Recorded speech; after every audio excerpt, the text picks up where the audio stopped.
Anak. Ay, Ina, Crisel. bakit ngayon walang ina?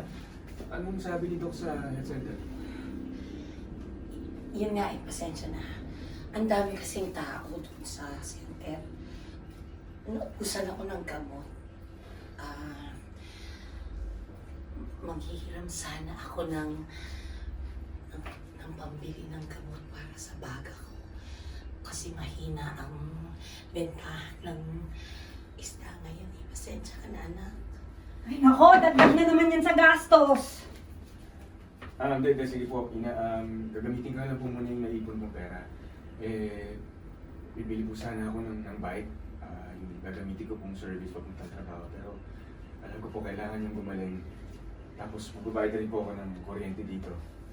Masasaan ba't makakaahon din po talaga tayo, ina? Paano makakaahon?